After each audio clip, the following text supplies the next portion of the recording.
Hello everyone, welcome back once again to Inspire classes. मैं हूं आपका मेंटर राहुल आनंद और आज लेकर आ गया हूं क्लास 12th के रिवीजन ऑफ शेयर्स यानी कि कंपनी अकाउंट्स। जी हां, हमने सही सुना, हमने पढ़ने जाना है आज कंपनी अकाउंट्स के शेयर्स चैप्टर का रिवीजन करेंगे। और जब हम कंपनी अकाउंट्स के शेयर्स चैप्टर्स का रिवीजन करेंगे तो हम लोग शुरुआत करेंगे बिल्कुल ही बेसिक क्वेश्चन से, यानी कि जहां से हमारे शेयर्स चैप्टर का अकाउंटिंग रिवीजन स्टार्ट होता है, यानी कि हमारे शेयर्स चैप्टर के अकाउंटिंग स्टार्ट होती है, वहां से हम लोग शेयर्स को पिक करने जा रहे हैं। तो शुरू करते हैं शेयर्स को। Let's begin with that thing.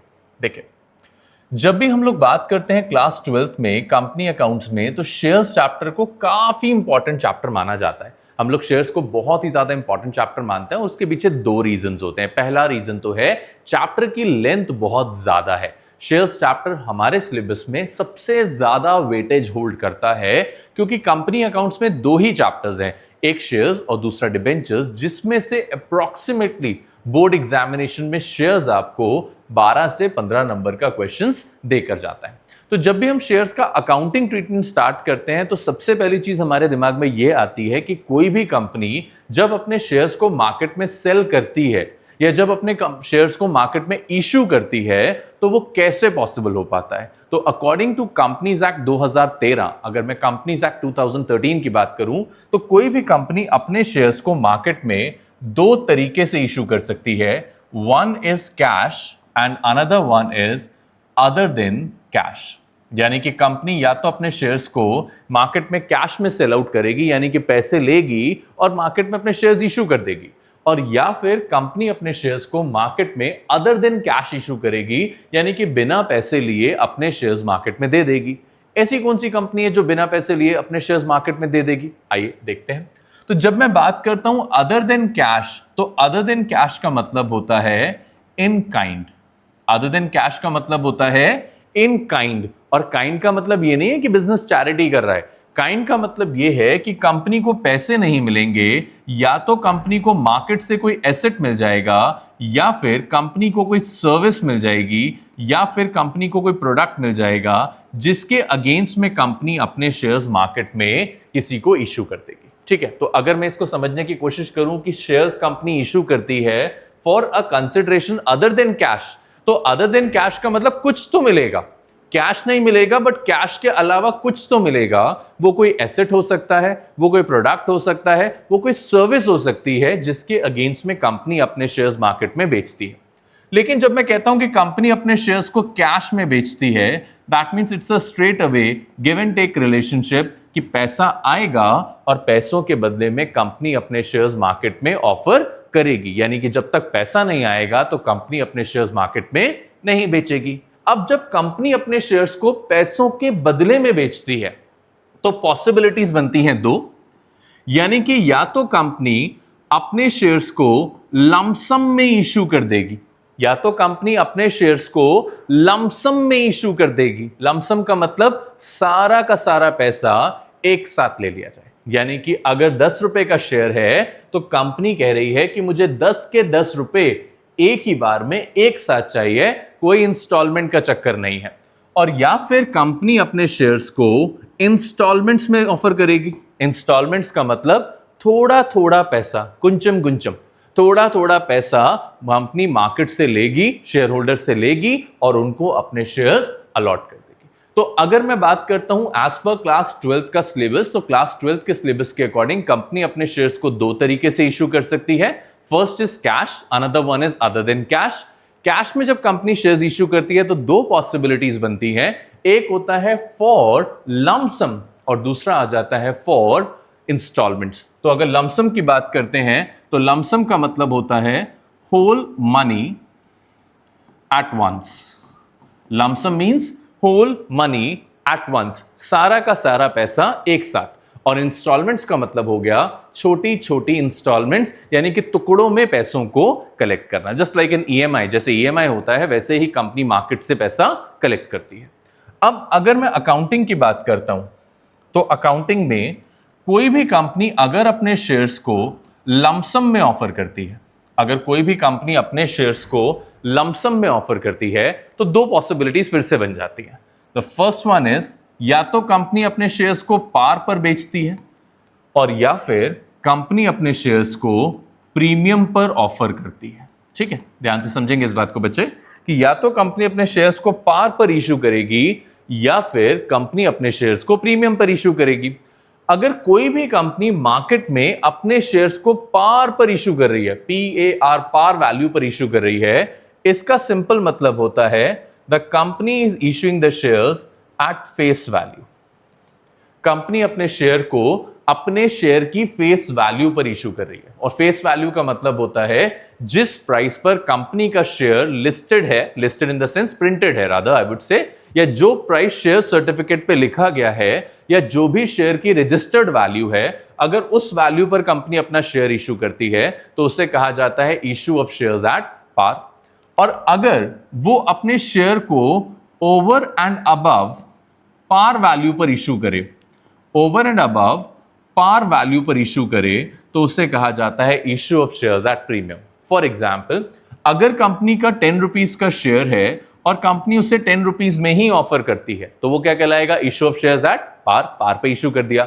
और अगर कंपनी का 10 रुपए का शेयर है लेकिन कंपनी उसे मार्केट में 12 रुपीज पे इशू करती है, 2 रुपए ज्यादा लेकर इशू करती है, तो उसे कहा जाता है issue of shares at premium. तो प्रीमियम का मतलब अपनी ओरिजिनल वैल्यू से ज्यादा, और पार का मतलब अपनी ओरिजिनल वैल्यू पर। ठीक है, आई सपोज ये दोनों चीजें समझ आती होंगी। नाउ अब अगर अकाउंटिंग ट्रीटमेंट देखें लमसम शेयर्स का at par, first case is at पार।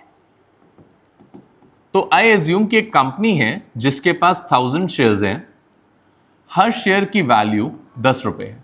एक कंपनी है जिसके पास 1000 शेयर्स हैं और हर शेयर की वैल्यू 10 रुपए है। तो अगर 1000 शेयर्स को 10 रुपए के हिसाब से देखें तो कंपनी जब इन शेयर्स को मार्केट में ऑफर करेगी तो कंपनी को टोटल पैसा कितना मिलेगा, 1000 इंटू 10, 10,000 रुपए कंपनी को मिलेंगे। तो कंपनी को जब पैसे मिलेंगे तो कंपनी अपनी बुक्स में एंट्री पोस्ट करेगी, bank account debit. Bank account debit क्यों होगा, क्योंकि पैसा आएगा। बैंक अकाउंट डेबिट क्योंकि पैसा आएगा। कितना पैसा आएगा, 1000 इंटू 10, 10,000 रुपीज हमारे पास आ जाएंगे। जब हम अपने कंपनी के शेयर्स मार्केट में इश्यू करेंगे और सारा का सारा पैसा एक साथ कलेक्ट करेंगे तो 1000 शेयर्स पे 10 रुपीज के हिसाब से 10,000 रुपए हमें मिल जाएंगे। और क्यों मिलेंगे 10,000 रुपए, क्योंकि लोगों ने हमारे शेयर्स के लिए अप्लाई करा है और हम उनको इमीडिएटली शेयर्स अलॉट करने वाले हैं।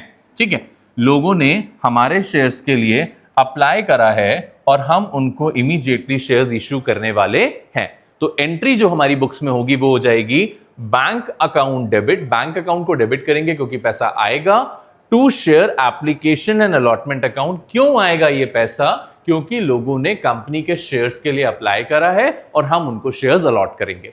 अब ऐसी सिचुएशन में इसकी नरेशन क्या हो जाएगी, being share application and allotment money received on 1000 shares at the rate ₹10 each। तो जो कंपनी है उसने 1000 शेयर्स पे 10 रुपए के हिसाब से application and allotment money receive करा और उस रिसीविंग की एंट्री हमने हमारी बुक्स में ये कर ली। अब जो भी पैसा कंपनी को एप्लीकेशन एंड अलॉटमेंट पे मिला है, what ever the amount the company is getting on application allotment, ये कंपनी की कैपिटल है, क्योंकि कंपनी ने अल्टीमेटली अपने शेयर्स को बेचा है ताकि कंपनी की कैपिटल बन जाए। तो अब इस पैसे को हम लोग ट्रांसफर करेंगे, तो ट्रांसफर करने के लिए एंट्री हो जाएगी share application and allotment account debit. Share application और अलॉटमेंट अकाउंट जो होगा वो डेबिट कर लेंगे। ठीक है, share application and allotment account को हम लोग डेबिट कर लेंगे और टू शेयर कैपिटल अकाउंट। ठीक है, एक बार एंट्री को समझ लेते हैं। जो भी पैसा कंपनी को एप्लीकेशन और अलॉटमेंट के नाम पर मिला वो पैसा कंपनी की कैपिटल है, इसीलिए इस पैसे को हम कंपनी के कैपिटल अकाउंट में ट्रांसफर करेंगे। तो जो 10,000 रुपए में मिले थे वो 10,000 रुपए कंपनी की कैपिटल है, इसलिए हमने उसे कैपिटल अकाउंट में ट्रांसफर कर दिया। तो यहां पे नरेशन आ जाएगा being share application and allotment money transferred to capital account. Share application और अलॉटमेंट मनी कैपिटल अकाउंट में ट्रांसफर कर दिया गया है। क्यों ट्रांसफर कर दिया गया है? क्योंकि जो भी पैसा कंपनी को एप्लीकेशन और अलॉटमेंट के लिए मिला है, उस पैसे से कंपनी अपनी कैपिटल को रेस कर चुकी है। ठीक है, आई सपोज ये दोनों एंट्री समझ में आती हैं जब हमने अपने शेयर्स को पार पर बेचा और सारा का सारा पैसा हमको लमसम में मिल गया। अब बात करते हैं केस 2 के बारे में। केस 2 इज जब कोई भी कंपनी अपने शेयर्स को मार्केट में ज्यादा वैल्यू पर बेचती है। तो सबसे पहले सवाल तो यह आता है कि कौन सी कंपनी ऐसी होगी जो मार्केट में अपने शेयर्स को ज्यादा वैल्यू पर बेचेगी? तो कंपनी वही अपने शेयर्स को ज्यादा वैल्यू पर बेच सकती है जिसकी मार्केट रेपुटेशन अच्छी है, जिसका मार्केट में गुडविल अच्छा है, जो मार्केट में बहुत अच्छे तरीके से काम कर रही है। सिर्फ वही कंपनी अपने शेयर्स को ज्यादा वैल्यू पर बेच सकती है। और दूसरी इंपॉर्टेंट चीज कि कंपनीज एक्ट 2013 में कोई भी रिस्ट्रिक्शन नहीं है। कोई भी कंपनी अपने शेयर्स को जितनी चाहे उतने ज्यादा वैल्यू पर बेच सकती है, यानी कि जो प्रीमियम की अमाउंट है उस पर किसी भी तरीके का रिस्ट्रिक्शन नहीं है। आप 10 times, 20 times, 100 times, 1000 times, 5000 times जितना चाहो उतना प्रीमियम चार्ज कर सकते हो, अगर मार्केट में आपकी कंपनी के शेयर्स को खरीदने वाले लोग अवेलेबल हैं। तो एक एग्जांपल ले लेते हैं। मान लीजिए कि आपने 1000 शेयर्स ऑफर करे मार्केट में eight the rate ₹10 each. Her share की वैल्यू 10 थी एट अ प्रीमियम ऑफ ₹2 पर शेयर। 10 रुपए का शेयर था और आपने 2 रुपए का प्रीमियम अपने शेयर होल्डर से मांगा, यानी कि 10 + 2 टोटल अमाउंट जो आपका शेयर होल्डर आपको देगा वो हो जाएंगे 12 रुपीज, 12 रुपए हो जाएंगे। अब ऐसी सिचुएशन में क्या होगा, आइए देखते हैं। सबसे पहली एंट्री हो जाएगी bank account debit. Bank account debit होगा, क्यों होगा? क्योंकि पैसा आया है। 1000 शेयर्स पे 10 रुपए का शेयर था और 2 रुपए का प्रीमियम था, तो 1000 शेयर्स पे 12 रुपीज के अकॉर्डिंग आपको 12,000 रुपीज रिसीव हो जाएंगे, आपको 12,000 रुपए मिल जाएंगे। और क्यों मिलेंगे 12,000 रुपए? क्योंकि लोगों ने आपकी कंपनी के शेयर्स के लिए अप्लाई करा है और आप उन्हें शेयर्स अलॉट करने जा रहे हो। तो आपने लिखा bank account debited to share application and allotment account, और यहां पे नरेशन आ जाएगा being share application and allotment money received on 1000 shares, 1000 shares पे एट द रेट ₹12। आपको 12 रुपए मिले हैं, शेयर तो 10 रुपए का था, लेकिन क्योंकि आपको 12 रुपीज रिसीव हुए हैं तो आप नरेशन में बताओगे कि मुझे 10 + 2 रुपीज मिले हैं अपनी कंपनी के 1000 शेयर्स पे जो मैंने मार्केट में ऑफर करे थे। अब इस पैसे को ट्रांसफर करेंगे तो दूसरी एंट्री हमारी बुक्स में हो जाएगी share application and allotment account debit.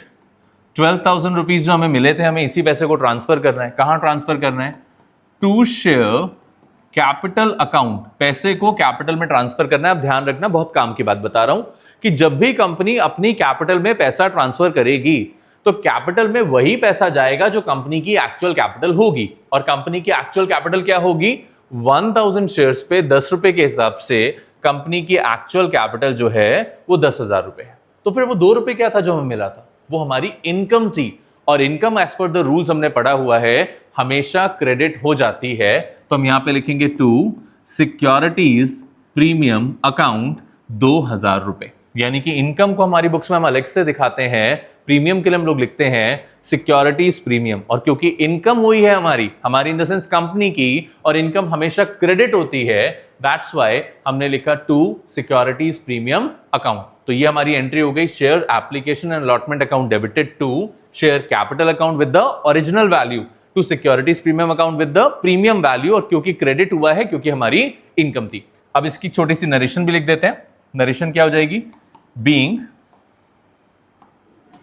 Share application and allotment money transferred to capital and securities premium account. हमने हमारे एप्लीकेशन अलॉटमेंट मनी को ट्रांसफर कर दिया। कहां पर ट्रांसफर कर दिया? कैपिटल अकाउंट में ट्रांसफर कर दिया और सिक्योरिटीज प्रीमियम अकाउंट में ट्रांसफर कर दिया। तो this will be the case जब आप अपनी कंपनी के शेयर्स को लमसम में इश्यू करोगे और सारा का सारा पैसा आपको एप्लीकेशन पे मिल जाएगा या फिर प्रीमियम के साथ मिल जाएगा, आई वुड से तब ये 2 एंट्रीज आपकी बुक्स में होंगी। आई सपोज ये चीज आपको अच्छे से समझ में आ रही होगी। अगर इसमें कोई भी डाउट आता है then do let me no.